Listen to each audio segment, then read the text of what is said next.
Your story doesn't end with what was done to you. Welcome to Soft Girl Era, the sacred pause Black women have been waiting for. I'm LeAnne Dolce, pronounced Dolce like sweet softness whispered in French. And I'm your guide from burnout to boundaries, from doing to being, from strong to soft, and loving every second of it.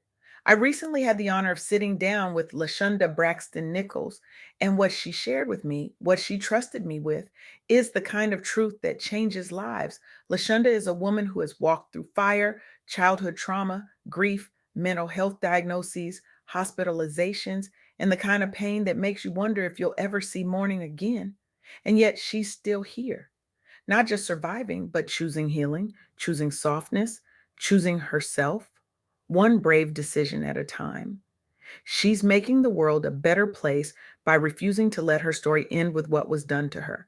And today, I'm going to share the wisdom she gave us, the lessons she's learned, and the truth she wants you to know. Because here's the thing, your story doesn't end with what was done to you. And let me say that again.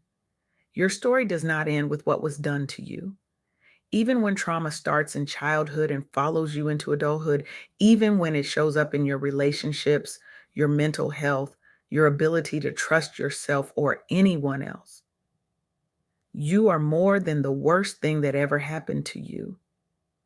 Healing is not erasing the past, it's reclaiming who you are in spite of it. And I know some of you are sitting there right now thinking, Sean, but you don't know what I've been through.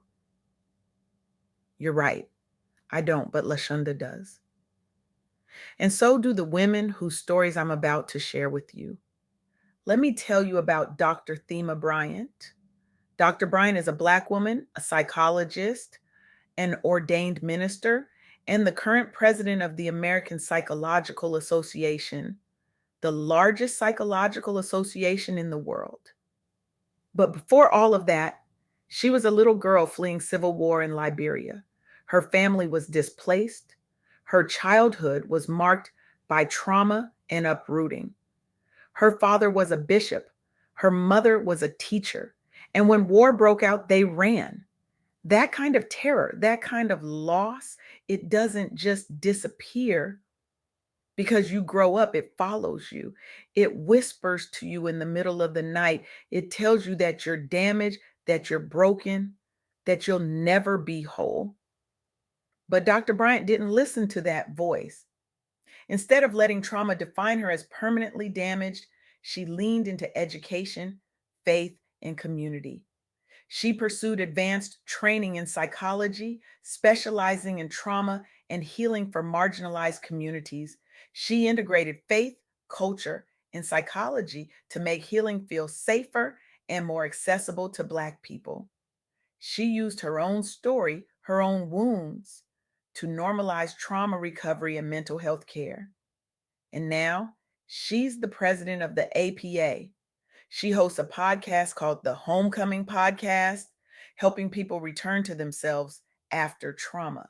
She's created books and public teachings that center Black healing and wholeness. She's helped shift the narrative from brokenness to resilience and sacred worth for trauma survivors. Dr. Brian's story is proof that your story can start in pain and still unfold into leadership, joy, and purpose. She didn't erase her past. She reclaimed her power in spite of it. And that's what LaShunda Braxton-Nickles wants you to know.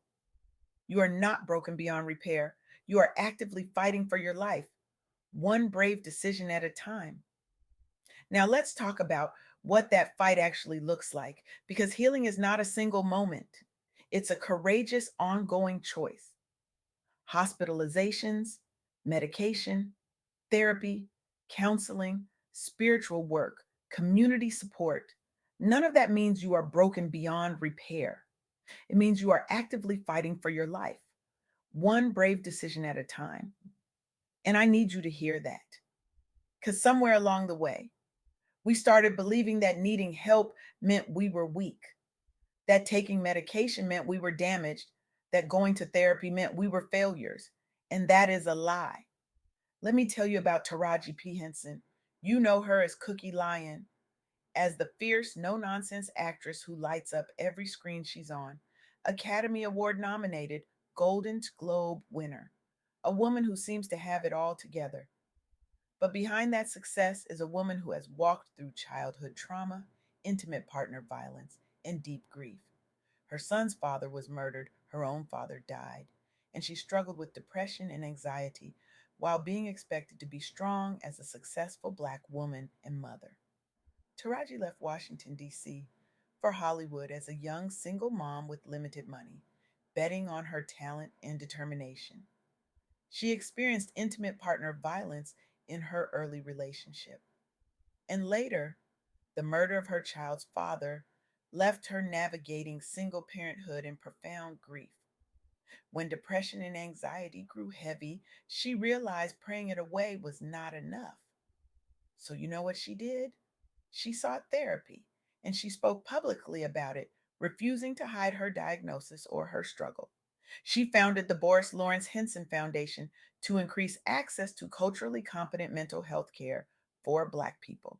She used her platform to normalize seeking help and to push for systemic change. Taraji demonstrated that you can be wildly successful and still honor your mental health needs without shame. She showed us that healing is not a sign of weakness, it's a sign of wisdom. Her foundation has helped thousands of Black individuals that access mental health resources. She's made it more acceptable for Black professionals and celebrities to speak openly about depression, anxiety, and therapy. She shifted the public conversation about Black women, success, and mental illness from shame to shared healing. And that's what LaShunda Braxton-Nickles is living out every single day. She's choosing therapy, she's choosing counseling, she's choosing medication when she needs it, she's choosing rest, she's choosing to ask for help. And she's choosing to believe that she is worthy of soft, joy-filled, healed version of herself. Because here's the truth: healing is not linear, it's messy, it's hard, it's full of setbacks and breakthroughs and days when you feel like you're back at square one. But every single time you choose to show up for yourself, every single time you choose to take your medication, to go to therapy, to call a friend and say, I'm not okay, you are choosing life. You are choosing love. You are choosing yourself, and that is sacred, which brings me to the third thing LaShunda wants you to know. You can turn survival into sacred purpose. What once looked like weakness, crying, asking for help, sitting in a therapist's office, taking your meds, resting, can become the very foundation of your strength. You are allowed to be chosen, powerful, and soft at the same time.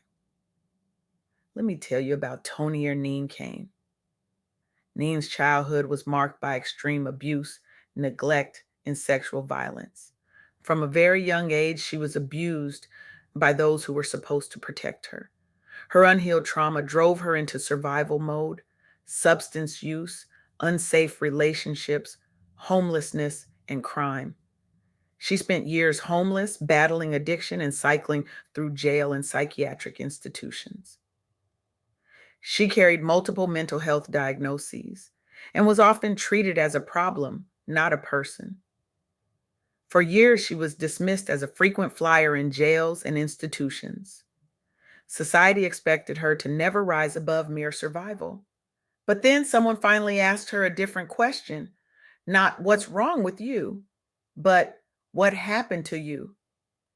And that question changed everything. Neen entered a trauma informed treatment program that addressed her history of abuse, not just her symptoms. She engaged in therapy, counseling, and recovery programs that honored her story and her humanity. She chose to confront her past, commit to sobriety, and rebuild her life step by step. And now she's an internationally recognized trauma survivor and advocate. She's a consultant to agencies, governments, and service providers on trauma informed practices. She starred in the documentary Healing Neen, which chronicles her journey from trauma to transformation. Her story is used in trainings to reshape how professionals view people with complex trauma and mental illness. Neen turned survival into sacred purpose. She took the worst things that ever happened to her and used them to help shift systems, from prisons to hospitals to social services, toward compassion and trauma informed care. She helped the world see that even after years of pain, diagnoses, and institutionalization, you can become more than a conqueror and walk in purpose. And that's what LaShunda Braxton-Nickles is doing too. She's taking her pain, her diagnoses, her hospitalizations, her grief, and she's turning it into purpose. She's showing other women that even after years of pain, diagnosis, and institutionalization, you can become more than a conqueror and walk in purpose. You are allowed to be chosen, powerful, and soft at the same time. And I know some of you are thinking, but I don't feel powerful. I don't feel chosen. I feel tired. I feel broken. I feel like I'm barely holding it together. And I want to tell you that's okay. You don't have to feel powerful to be powerful. You don't have to feel chosen to be chosen. You just have to keep showing up. You just have to keep choosing yourself one brave decision at a time. Because here's what LaShunda Braxton-Nickles wants you to do differently after hearing this. She wants you to tell yourself the truth about your pain. No more minimizing what you've lived through. No more pretending you're fine when you're not. No more carrying the weight of the world on your shoulders because you think that's what strong women do. She wants you to take one concrete step toward healing this week. Schedule a therapy or counseling session. Call a trusted friend or spiritual mentor and tell them you're struggling. Look up a local or virtual support group for trauma, grief, or mental health. Just one step, that's all. And she wants you to replace one shame filled thought with one truth filled affirmation. Instead of I'm broken, say what happened to me is real, but it is not all of who I am. Instead of I should be over this by now, say getting help is a sign of strength, not failure. Because the truth is, you are not broken, you are healing. And healing is the bravest thing you will ever do. LaShunda Braxton-Nickles wants you to feel seen, like someone finally put language to the storms you've been weathering in silence. She wants you to feel validated, like your tears, your diagnoses, your breakdowns, and your hospital stays do not disqualify you from greatness. She wants you to feel hopeful, not in a cliche way, but with a grounded sense that if she can still be here after abuse, grief, and mental illness, you can still write a powerful next chapter too. And she wants you to feel empowered, ready to choose life again, to choose love again, and to believe that you are worthy of a soft, joy filled, healed version of yourself. Because you are. You are worthy of rest. You are worthy of joy. You are worthy of softness. You are worthy of healing. You are worthy of a life that feels good, not just a life that looks good. And I know that might sound impossible right now. I know some of you are thinking, but I've tried, I've been to therapy, I've taken the medication, I've prayed, I've done everything, and I still feel broken. And I want to tell you that healing is not about feeling fixed, it's about learning to hold your brokenness with compassion. It's about learning to be soft with yourself, even when the world has been hard on you. It's about learning to say, I am still here. I am still choosing. I am still worthy because you are. Your story does not end with what was done to you.